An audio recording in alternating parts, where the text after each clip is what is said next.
Okay, good afternoon, everyone. Okay, I'm Heng, Greenpeace Malaysia campaigner. Today, I would like to share with you a story of plastic in Malaysia. So, as we know, since 2018, lots of people like international media keep saying that Malaysia is a world dumping ground. So, because that times in 2000s, this happens because of the China ban. China used to be the world to import the plastic waste, and when China closed its door, and now exporting country, they are looking for alternative. That is also why Southeast Asia now became the next destinations of the plastic waste meant for recycling. But plastic waste should be importing for recycling purpose. But at the same time, during our investigations, we found that there are a lot of plastic waste that cannot be recycled or end up not being recycled properly. So we went to in 2018, we went down to the field. We worked together with the field NGOs and also local committee members, and then we published reports. So in this one, we published a report called Recycling Myth, Malaysia and the Broken Global Recycling System in 2018 to highlight that a lot of the plastic waste were imported from many rich countries or developed countries. A lot of the rich countries who claim that they are doing lots of good work in protecting environment, in recycling their stuff, but actually not. So they are shipping their plastic waste to other countries for in the name of recycling. Some can be recycled, but some cannot be recycled. So we published a report to highlight that this problem. And then in 2020, we also published another report known as Recycling Myth 2.0 to highlight the toxic after effect of imported plastic waste in Malaysia. Okay, this is updates from the field. So in our investigations, we found a lot of plastic waste originates from many countries. At least in 2018, our fieldworks, our investigation team, we found that there are more than 17 countries, the plastic waste from 17 countries that end up in Malaysia. And for example, I take one example from here. These are the plastic waste from McDonald's, but from Europe, printed in 4 languages, in Italian, in French, in German, and English. If this is a plastic waste, McDonald's plastic waste from Malaysia, it should be printed in English and Bahasa. But this one is printed in Italian and French. So which means that this is not a plastic waste from Malaysia. It's a exported waste to Malaysia. And if you're aware, there are lots of international media recently, since 3 years ago, there was mentions about doing a lot of story about the Southeast Asia. They're flooded with all this trash from many wealthy countries. And these are one of the examples. Okay, some of the plastic waste that were just dumped in the not just landfill, but also some plantation area. They will burn it deliberately. And it caused a lot of problem to the orang kampung there, to the local community there. So some of you might heard of this, lots of international media, especially the documentary teams, they also came to firm the issue. Because a lot of the foreign media that came here is not because they want to pressure Malaysian government, it's because they want to pick up their own trash and pressure their own government. Let's take an example, like BBC. BBC One came to Malaysia, then they got back, they took some of the sample from the British waste, the waste from UK, and then they went back and pressured their own minister to take actions that they shouldn't export their plastic waste into developing country like Malaysia. Another example is like Netflix. For those who have a Netflix account, you can go to these episodes. The name is Broken. So it also highlights the Malaysia plastic dumping problem from other caused by other countries. Like if you go to YouTube, you can Google Malaysia plastic jungle. This is also done by TRT Works and international media that highlight from Malaysia plastic problems to global problems. And after we launched the reports, we used the reports to lobby the governments because this problem started in Kuala Langat, in Selangor, and also in Klang. After that, we also found that other areas like Johor, like Perak, Kedah also happening. So after we published the reports, we hand over to the Kerajaan Negeri Selangor, the Selangor state government. We lobby them. We have a meeting with field minister to highlight that this is a problem that we should work in together. And if you are aware, I think in 2019, there are 132 containers with plastic waste found in Butterworth Port. It's located in Penang. So I will say like this is not just is a Malaysian issue, and it's also people who stay in Penang. You have to be aware about this issue. A plastic waste, container with all the plastic waste from other countries found in Butterworth Port. It also caused a lot of problem to the Penang state governments because some of the plastic are illegal. They are illegally imported. So after that, we also together with the local NGOs, the local committee member we highlight the issue, and the Malaysian government is also taking some positive steps to crack down against the illegal plastic waste recycling facility. So as of today, by early this year, Malaysian government shut down more than 300 illegal plastic waste facility and also shipped back the container with plastic waste, with contaminated plastic waste back to the countries of origin. So Malaysian government is taking some actions, but at the same time, this effort is not enough because we cannot just rely on Malaysian governments to do it alone. It's a global problem. We need global efforts to solve the problem together. So Malaysian governments also admitted that smuggling and corruptions might happen. So Malaysian governments also have a capacity issue to deal with all this huge amount of plastic waste. So they also require the efforts from NGO, from local community to work together to crack out against these illegal practices. But after the crackdowns of the illegal plastic waste facility in Selangor, in Klang, this problem also happens in other states, in other areas, such as Kedah. If you are aware, for those who are staying in Sungai Petani, Kedah, you might be heard of this issue because lots of Sungai Petani residents, they are protesting against the illegal illegal plastic recycling factory, because it causes a lot of air pollution to the orang kampung there, to the local community there. So the battles continue. When governments are taking some actions, but we also need to tackle the problem at the source. So we need more people, especially for those who stay in Penang, who stay in Sungai Petani, Kedah. You guys have a very important role to join the movement, to join together with the orang kampung there, to take action against the illegal practices of this industry, and also demand a cleaner environments. So these are some of our latest findings. Not latest finding, but last year. Is 13 June of 2020 in Sungai Petani, Kedah.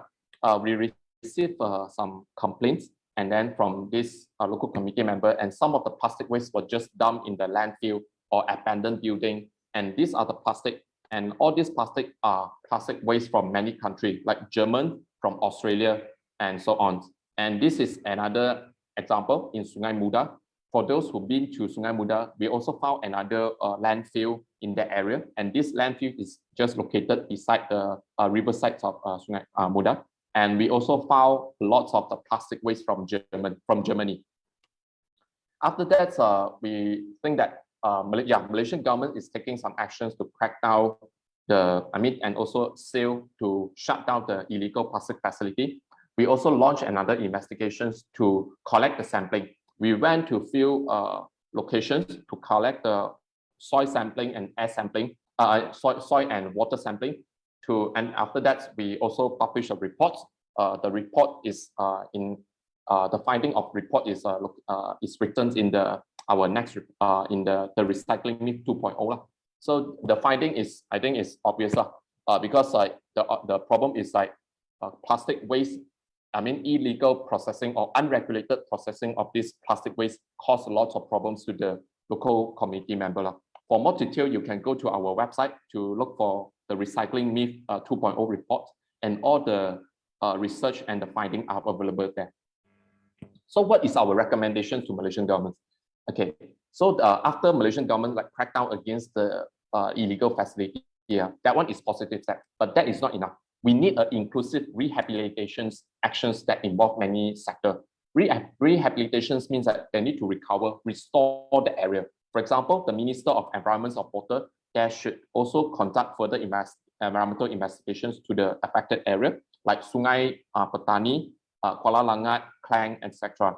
Like the second one is health ministry. The health ministry should provide healthcare support to the affected resident, because the affected residents are the people who are they are the most vulnerable community.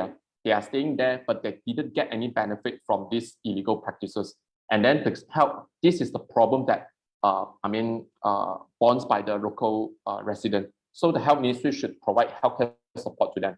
And the last one is Malaysia Anti-Corruption Commissions. MACC should also reactivate its environmental corruptions initiative with emphasis on the corruption related with this management of waste trade.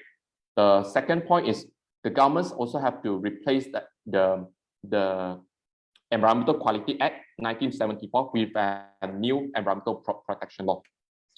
The second recommendations is targeted to the global community. Like what I said just now, this is a global problem. We need a global agreement to combat the floods of plastic. And the governments from all around the world that should prioritize a plastic waste, plastic pollution reductions plan to reduce all these single-use plastic in phases. Last but not least is also enforce the extended producer responsibility, also known as EPR, in the productions of the plastic by regulating the corporations that produce single-use plastic packaging, and also strengthen the transparency of plastic usage, disposal, and recycling system internationally. Okay, so I share with you another videos. Is let me just give me 1 second. Yep, can you see my screen?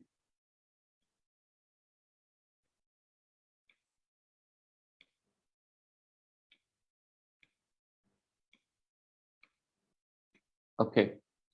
Yep, this is another. This is a current campaign we are launching against the UK government. Like we launched just now, you can see we launched the 2 reports to highlight the problem, and now we found that UK government, UK is also one of the biggest contributor to this plastic waste. They export their plastic waste to Malaysia. So together with Greenpeace UK, we have launched this video to pressure the current Prime Minister Boris Johnson to tackle the problem at the source. Let's have a look. There is no greater duty for any nation than protecting our people and our planet. The UK government is a global leader in tackling plastic pollution, and we can be incredibly proud of what we are.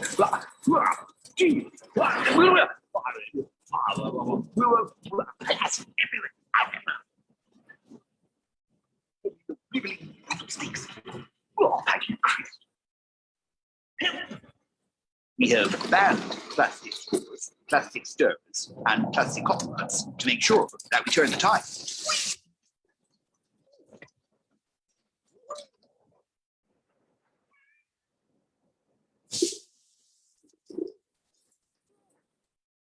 It is time for the world to truly wake up to the damage being done to the environment.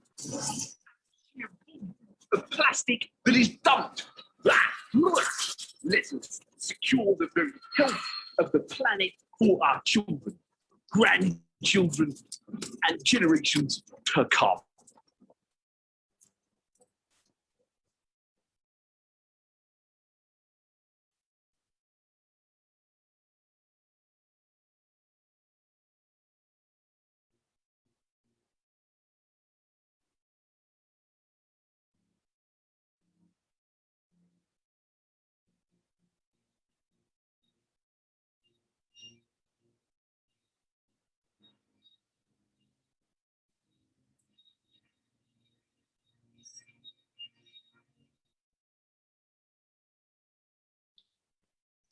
Okay, that's the videos for our current campaigns. Okay, let's continue.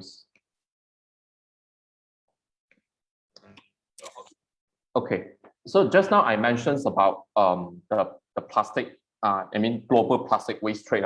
Like on this World Environment Days, lots of people will say that, okay, I know the problem, I know this is a global problem, but what can we do? And I received this we call FAQ, frequently asked questions like, okay, we know this is a problem, then we should also organize more beach cleanup. this is something, the questions I always love to respond. But this question is beach cleanup enough to tackle this plastic problem? Okay, I take one example. This is a statement by one activist who love to do plastic, the beach cleanup. He organized lots of the beach cleanup all around the world to tackle this problem. And one day he said he gave up. Why? Because he said that this beach cleanup is like mopping up a flood. Mopping up a flood is like you continue to mop your flood without tackling the problem at the source. So plastic pollution is like if we do beach cleanup, like collecting all this the plastic waste during the beach cleanup is good, but it's like mopping up a flood. So which means like if we were to tackle the problem, the plastic pollution problem, we should switch off the tap. Switch off the tap, meaning that we have to tackle the problem at the source. So before doing the beach cleanup, we also have to like reduce the single-use plastic productions, and at the same time continue the efforts to do beach cleanup. Because what we can see, like lots of the big company, if you are aware recently, a lot of the especially fast-moving consumer goods company, they always claim that they organize a beach cleanup annually. Like every year they will organize 2 to 3 beach cleanup, but they didn't address the plastic pollutions problem at the source. This is something that we need to be mindful. Beach cleanup is good, but we cannot just rely on beach cleanup to tackle the problem. We have to aggressively stop the single-use plastic productions. Then we will continue. Continue beach cleanup. Then we can solve the plastic pollution. The second one is also very famous question, I would say. How to stay safe, stay healthy, and eco-friendly, especially in this COVID pandemic, because lots of people use single-use plastic face masks. So is it safer? So this is the statement I would like to highlight.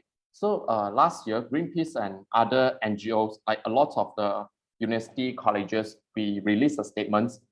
We together with the 120 health experts from all around the world to highlight that this plastic reusable can be used safely. Reusable can be used safely. Why? Because a recent study shows that the virus can remain viable on the surface with varying lengths of time depending on the surface. For example, 4 hours on copper, 24 hours on carpets, 48 hours on stainless steel, and up to 72 hours on plastic. So based on the guidance from the WHO, cleaning the surface with a simple disinfectant is the most effective way to kill the virus and protect ourselves and others. Dishwasher and simple hot water or soap, sabun, can all be used to disinfect the surface and reusable items. Similarly, washing hands with soap and waters or the hand rubs, and then avoiding touching our eyes, our mouth, nose are effective way to protect ourselves. So which means like reusable is safe with the bottom line. This bottom line is like reusable are safe to use when we clean it properly, when we clean it with soap and water, and there's no substitute for this thorough hygiene. So for example, if I use single-use face mask, if I just imagine the single-use face mask is contaminated, if I didn't deal it properly and I just throw it away, and just imagine the trash picker without a proper SOP or proper safety precautions, it might cause another contaminations to other people. So what we need to do is, to kill a virus, to kill a bacteria, we need to wash our hands. We need to wash our hands with soap. This is the thing that we need to highlight.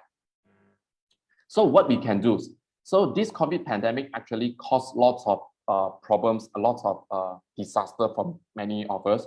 So at the same time, on this World Environment Day, this also provide an opportunity for us to start to rethink that we should make ourselves heard of to influence the recovery plans we want to see. For example, on this Environment Day, our final call is to liberate.